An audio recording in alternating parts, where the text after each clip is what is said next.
Here's a BMW. This is a this is 2008 with a 3.0. It's a six-cylinder. It has 160,000 miles in it. So when the engine's running, it has a tapping noise or a ticking noise, whatever you want to call it. The, as the engine gets warmer, it gets a little louder. Okay, so it kind of goes like that. It sounds something like that. And I wish I could have recorded. So when I had the engine running, I used my stethoscope, and then I started placing it like to pinpoint where the noise was coming from, because I wanted to have an idea before I removed the valve cover. So I started setting my stethoscope. Let's say I started here on the top, and then you can feel it, you can hear to the top, and then when I moved here to the bottom, like that, it got louder. So as I start moving towards the back, it started to fade. So as you come here to the front, especially here at the bottom, it was louder, and so it was on the top. As you go towards the back, the noise was fading. So it was always louder here at the front of the engine. And let me show you what it was. You see the rocker arm right here, or the follower?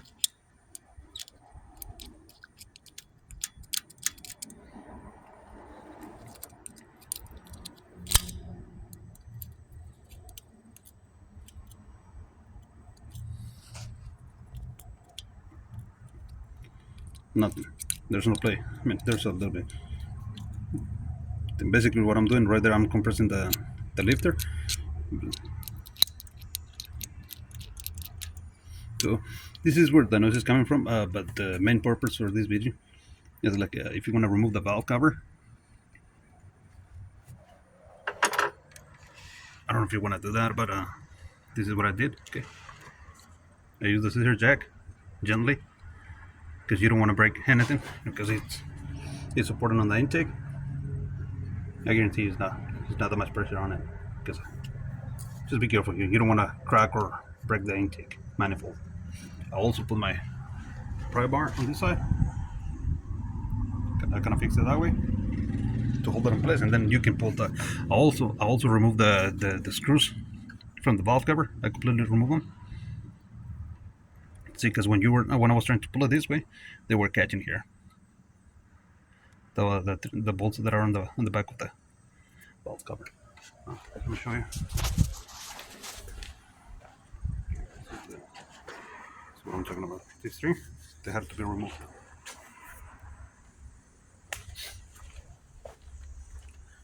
The other thing, if you're having a hard time to remove the PCV valve, let me see if I can see better. Okay, you're supposed to press like that, right? To release the tabs. There's one here, and there's one on the other side. But it's pretty hard to press on the one on the bottom, because it's against the valve cover, so there's no room. So what I did, I just ran my. So what I did, I just used the screwdriver. You want to make sure you put in between the fitting and the wherever the flat spot is. I use one here, and then I use another one here at the bottom, and that thing came right out. Okay. See, but in order for me to remove that one, you have to do the timing. So, but in this case, I'm gonna do it without removing the timing chain or anything else. So I'm just gonna do it here from the top. But you might want to be prepared. If you want to do it this way, there's a chance that you skip the timing chain, and if that happens, you want to be prepared to do the whole timing job. Okay, and you don't want to do it without. And for that, you gotta have the tools. Also, you don't want to touch these bolts right here at the cam phaser, because the bolts is what holds the cam phaser and the reluctor wheel in place. Okay, this is the reluctor wheel. and that's the and this is the camshaft sensor right here, and it uses these spots right here to determine the position of the camshaft. So don't temper these bolts at all.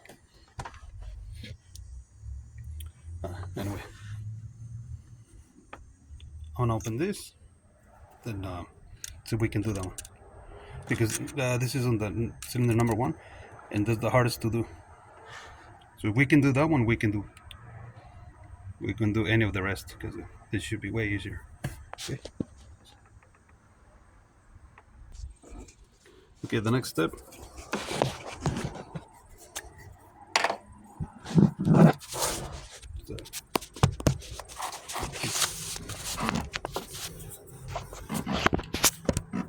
There's the tensioner right here. So we're gonna lose that.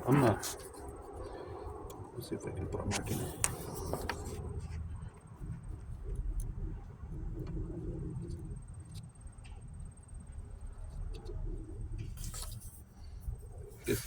Because I'm gonna lose the tensioner.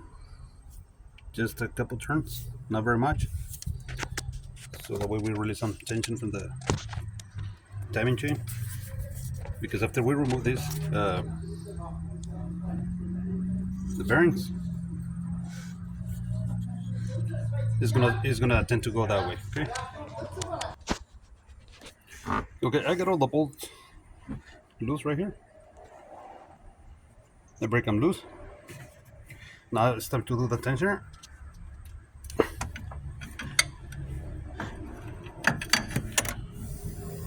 You can see.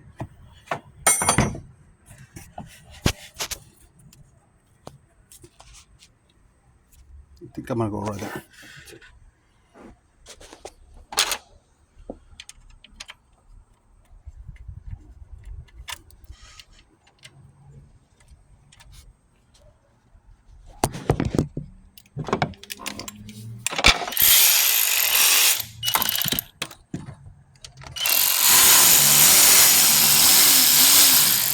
Now you gotta be really careful. You don't want to drop it.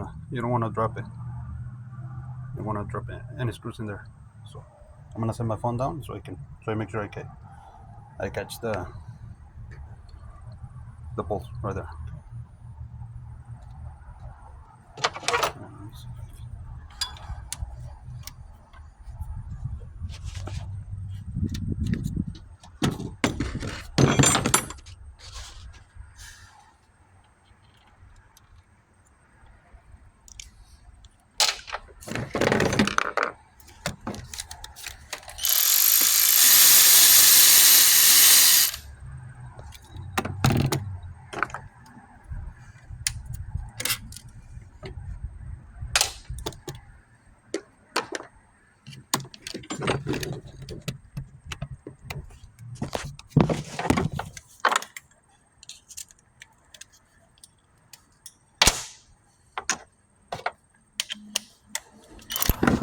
Now it's time to do all the bolts.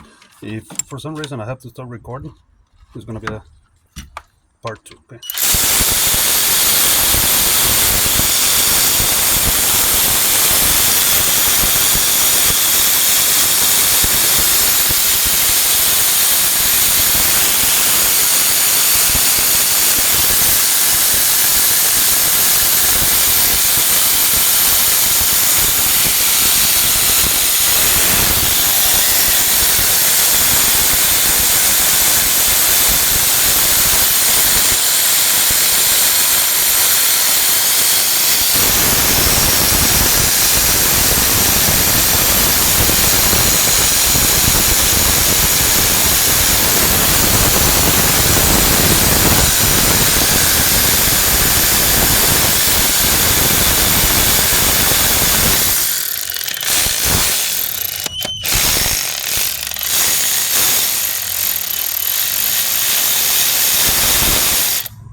I'm gonna take every one of them out, and then so I can remove the cover. There you go. The last two.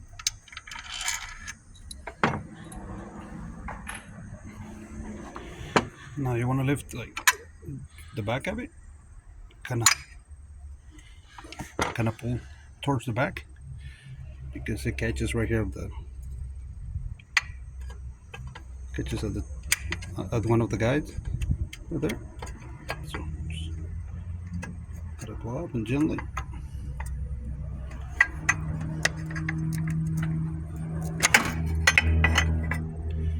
That's it.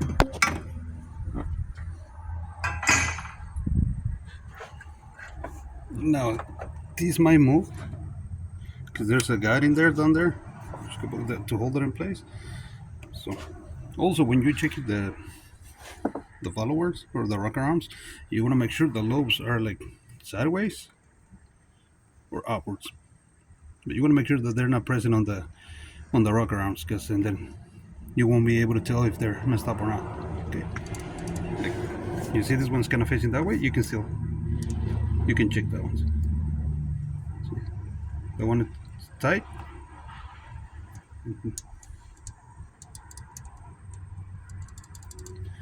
That one has too much play. So, okay.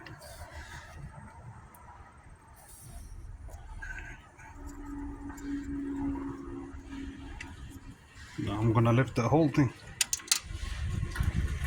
Okay, that's it. Right there. Okay. Hold it right there.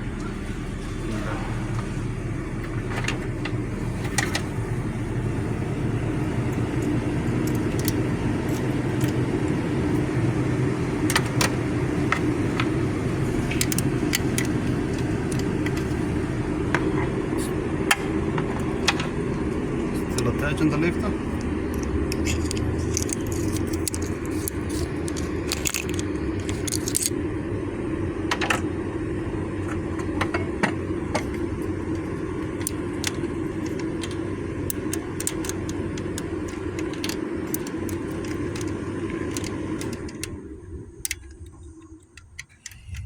We got the first one out. I mean, to put them back in, just gonna take your time. But this is what it's all about. Okay, you take your time. Make sure you do it right. Because even though we're doing it this way, even when you're taking your time, it's still a lot faster than doing the whole timing. But I mean, the right way is to do the whole timing and replace all the rock arounds. That's what I would do. But this is what they decided to go for, so this is what I'm doing. Okay.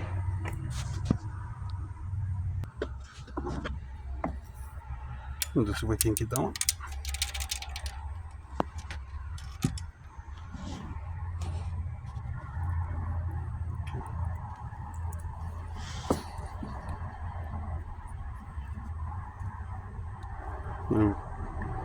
Taking a look. See, there's no play, there's nothing. So there's nothing wrong with this roller, with this rocker arm. So that means it's the lifter. The lifter is collapsed.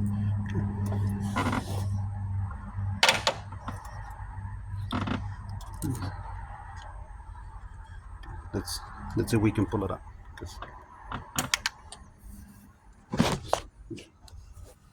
That's my timing marks right there. Right there. And that one over there. So we're still within. So if I go up this way,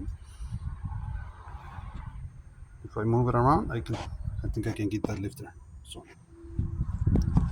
I'm gonna pause. Okay, I pulled it out. Let me see.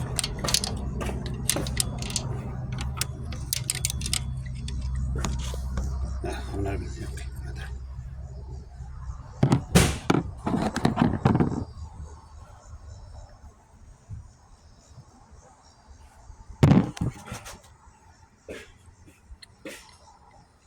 Yeah, the lifter completely collapsed. Let's see if we can pull the other one so we can compare.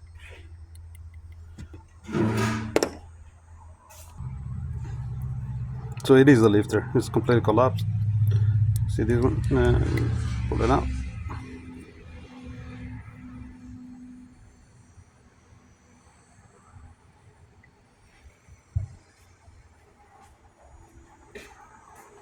This one nothing. So that's pretty much it, guys. Like I said, these are the front are the most complicated ones. Towards the back, you got way more room to do so. So this is just another way that you can replace all the lifters and the rocker arms without doing the whole timing chain. Okay. Also for this on the top, this for the intake, those should be easier, but what's gonna cost you the most trouble is you gotta have the compressor to compress the springs, and then you remove the screw, and then you remove this bracket right here, and then you can just pull the rocker arms right through here. They are easier, but like I said, the most complicated part is gonna be the